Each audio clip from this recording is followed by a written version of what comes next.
Formula ఈ race కేసులో ముమ్మర దర్యాప్తు కొనసాగుతోంది. ఏసీబీ కార్యాలయంలో మాజీ మంత్రి BRS working president KTR ACB అధికారులు ప్రశ్నిస్తున్నారు. అరవింద్ కుమార్ తో పాటు దాన కిషోర్ ఇచ్చిన స్టేట్మెంట్ ఆధారంగా కేటీఆర్ ను విచారిస్తున్నారు. ఒక గదిలో కేటీఆర్, పక్కనున్న లైబ్రరీ గదిలో కేటీఆర్ లాయర్ ఉన్నారు. ఏసీబీ కార్యాలయం దగ్గర పూర్తి స్థాయి భద్రత ఏర్పాటు చేశారు. ఏసీబీ కార్యాలయం రోడ్డు మూసివేశారు. కేటీఆర్ విచారణ తర్వాత ఇంటికి వెళ్తారా లేక అరెస్టు చేస్తారా అన్నది చర్చనీయాంశంగా మారింది.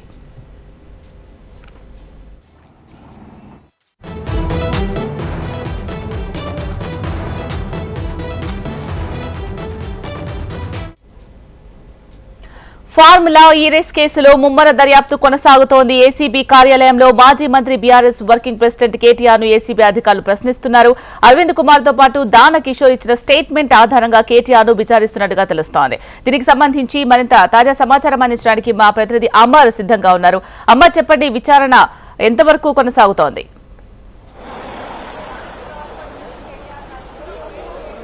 శిలా బంజారాహిల్స్ ఏసీబీ ప్రధాన కార్యాలయంలో కొద్దిసేపటి క్రితమే కేటీఆర్ విచారణకు హాజరయ్యారు.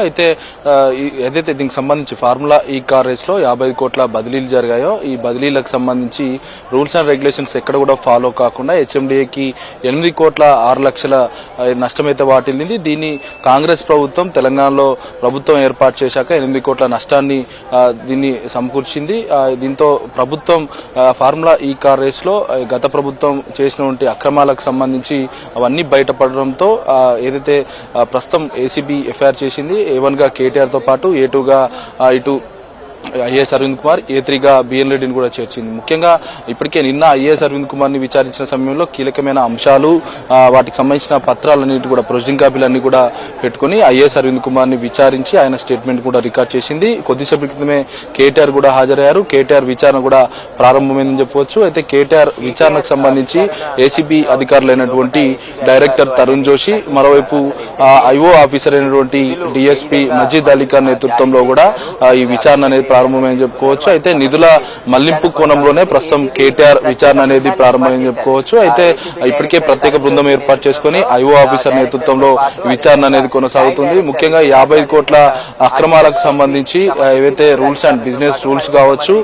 ఆర్బీఐ గైడ్ లైన్స్ కూడా ఎక్కడ కూడా పాటించలేదనేది ఇప్పటికే ఏసీబీ గుర్తించింది. నిన్న ఐఏఎస్ అరవింద్ కుమార్ కు సంబంధించిన అతను ఏదైతే ఎంఏయుడిలో స్పెషల్ చీఫ్ సెక్రటరీగా పనిచేసిన సమయంలో అతను గతంలో ఇచ్చినటువంటి ప్రొసీడింగ్ కాపీలన్నీ తీసుకొని ప్రస్తుతం ఇటు ఎంఏయుడికి సంబంధించిన హెచ్ఎండిఏ నిధులను మళ్లింపు కోణం సంబంధించి ఇటు ప్రొసీడింగ్ కాపీలు ఏవైతే ఉన్నాయో గతంలో ఇచ్చిన ప్రొసీడింగ్ కాపీలు, మరోవైపు ఫార్ములా ఈ కార్ రేస్ లో ఇచ్చినటువంటి ప్రొసీడింగ్ కాపీలు, ఈ రెండు దగ్గర పెట్టుకుని కేటీఆర్ ఐఏఎస్ అరవింద్ కుమార్ కూడా ప్రశ్నించినట్టుగా తెలుస్తుంది. కీలకమైన సమాచారం ని ప్రస్తుతం ఐఏఎస్ అరవింద్ కుమార్ నుంచి ఏసీబీ అధికారులు అయితే సేకరించారు. కాబట్టి ప్రస్తుతానికి ఏసీబీ అధికారులు కేటీఆర్ ని ఐఏఎస్ అరవింద్ కుమార్ ఇచ్చినటువంటి ఇన్ఫర్మేషన్ ఆధారంగా విచారిస్తున్నారని చెప్పుకోవచ్చు. సాయంత్రం వరకు కూడా విచారణ కొనసాగే అవకాశం అయితే కనబడుతుంది.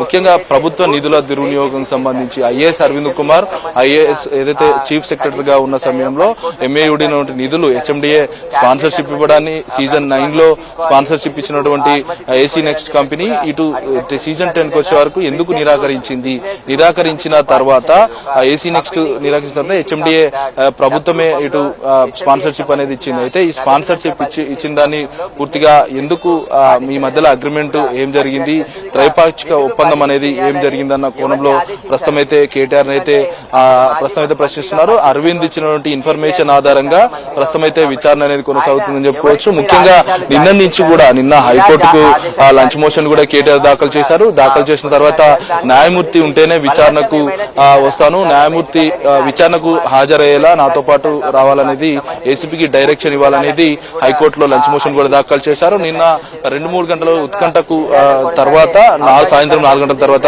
న్యాయమూర్తి తీర్పు కూడా ప్రకటించింది. న్యాయవాదిని అలౌట్ చేశారు. కానీ ఏదైతే సీన్ ఆఫ్ సంబంధించి కంటికి కనబడే విధంగానే కేటీఆర్ విచారణకు న్యాయవాదిని అయితే అనుమతించిన నేపథ్యం అయితే ఉంది. అయితే కేటీఆర్ తో పాటు న్యాయవాదికి సంబంధించిన రామచందర్ ఇద్దరిని కూడా అలౌట్ చేశారు. ప్రస్తుతం ఏదైతే లైబ్రరీ రూమ్ లోనే న్యాయవాదిని ఉంచారు.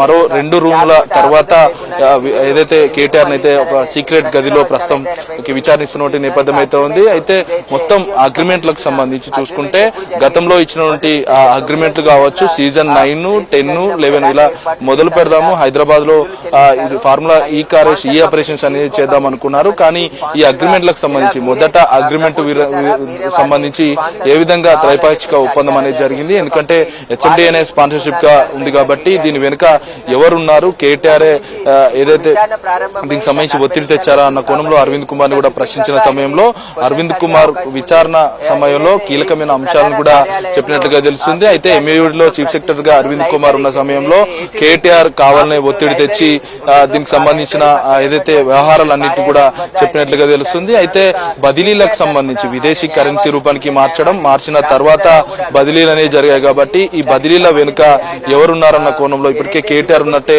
ఒక స్టేట్మెంట్ కూడా ఇచ్చిన నేపథ్యంలో ప్రస్తుతానికి కేటీఆర్ అరవింద్ కుమార్ ఇచ్చినటువంటి స్టేట్మెంట్ ఆధారంగా కేటీఆర్ ని ప్రస్తుతం ఐఓ ఆఫీసర్ అయినటువంటి మజీద్ అలీ ఖాన్ నేతృత్వంలో కూడా ప్రస్తుతం అయితే విచారణ అనేది కొనసాగుతుందని చెప్పుకోవచ్చు. సాయంత్రం దాకా ఈ విచారణ అనేది కొనసాగే అవకాశం అయితే కనబడుతుంది. ఈ కేసులో ముఖ్యంగా చూసుకుంటే స్పాన్సర్షిప్ అంశాలతో పాటు నిధుల బదిలీల అంశాలకు సంబంధించి ఇప్పటికే కేటీఆర్ లొట్టపీసు కేసుగా దీన్ని అభివర్ణిస్తున్నారు.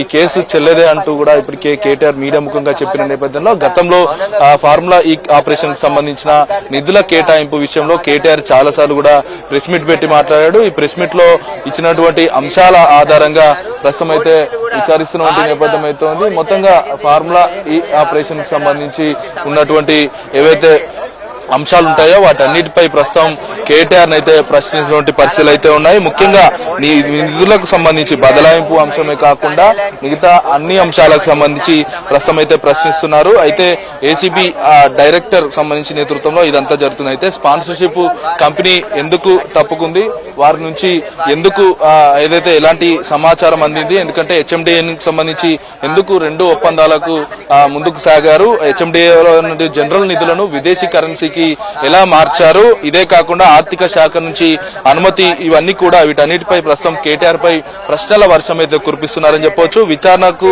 సహకరించకపోతే ప్రస్తుతం కేటీఆర్ అరెస్టు తప్పదనే భావనలో ప్రస్తుతం ఏసీబీ అధికారులు అయితే ఉన్నారని చెప్పుకోవచ్చు. కేటీఆర్ తప్పకుండా విచారణకు హాజరు కావాలనేది మొదటి నుంచి కూడా హైకోర్టు చెప్తా ఉంది. కానీ విచారణ దశలో కేటీఆర్ మొదటి స్థాయి ఏదైతే నోటీసులు ఇచ్చిన సమయంలో కేటీఆర్ విచారణకు హాజరు కాకుండా న్యాయవాది ఉంటేనే లోపలికి వస్తానని కూడా చెప్పడం, ఆ తర్వాత రెండవసారి విచారణకు సంబంధించి ఇప్పుడు జరుగుతున్నటువంటి 2వ నోటీసులకు సంబంధించి విచారణ అనేది కొనసాగుతుందని చెప్పుకోవచ్చు. సాయంత్రం లోపు ఈ విచారణ అనేది కొనసాగే అవకాశం అయితే కనబడుతుంది. విదేశీ కరెన్సీకి సంబంధించిన డబ్బు బదలాయింపుకు సంబంధించి ఆర్బీఐ గైడ్ లైన్స్ అయితే పాటించలేదనేది చెప్తుంది. అయితే ప్రస్తుతానికైతే వీటన్నిటి కోణంలో కేటీఆర్ అయితే ప్రశ్నిస్తున్నారు. ముఖ్యంగా కేటీఆర్ దగ్గర నుంచి స్టేట్మెంట్ రికార్డ్ చేసిన తర్వాత కేటీఆర్ కాకుండా ఇంకా ఈ ముగ్గురే కాకుండా ఇంకెవరైనా ఉన్నారా అన్న కోణంలో కూడా ప్రస్తుతం కేటీఆర్ అయితే ప్రశ్నిస్తున్నారు. ఎందుకంటే చాలా ఆరోపణలు వస్తున్నాయి. హెచ్ఎండిఏలో ఉన్నటువంటి నిధులు జనరల్ ఫండ్ మొత్తం కూడా బదిలీ చేశారన్న ఆరోపణలు ఉన్న నేపథ్యంలో ఈ విదేశీ కరెన్సీకి మార్చడానికి ఆర్బీఐ గైడ్ లైన్స్ రూల్స్ అనేవి ఉంటాయి. కానీ ఇవేవి పాటించకుండా కేటీఆర్ చెప్పబట్టే ఐఏఎస్ అరవింద్ కుమార్, బిఎల్ రెడ్డి ఇద్దరు కూడా ప్రొసీడింగ్ కాపీలు ఇచ్చారనేది ప్రస్తుతం ఏసీబీ గుర్తించింది. ముఖ్యంగా చూసుకుంటే ఈ బిఎల్ రెడ్డి ప్రొసీడింగ్ కాపీలు 2 విడతల వారీగా 22 కోట్ల మొత్తం 55 కోట్లకు కూడా దీనికి సంబంధించి బదిలీ చేశారనేది ప్రొసీడింగ్ కాపీలు కూడా ఇచ్చారు. కాబట్టి అయితే ప్రొసీడింగ్ కాపీల వెనుక కేటీఆర్ ఒత్తిడి తెచ్చారనేది మొదటి ఆరోపణ ఉంది. అయితే కేటీఆర్ ని ప్రస్తుతం అయితే విచారిస్తా ఉన్నారు. సాయంత్రం 5 గంటల వరకు కూడా విచారణ అయితే కొనసాగే అవకాశం అయితే కనబడుతుంది. కేటీఆర్ ని విచారించిన తర్వాత మరికొంతమంది కూడా నోటీసులు ఇచ్చే అవకాశం అయితే కనబడుతుంది. ముఖ్యంగా నిధుల బదలాయింపుకు సంబంధించి ఫార్ములా ఈ ఆపరేషన్ సంబంధించిన కంపెనీలు ఏవైతే ఉంటాయో ఆ కంపెనీల డాటాను కూడా ఇప్పటికే ఏసీబీ సేకరించింది.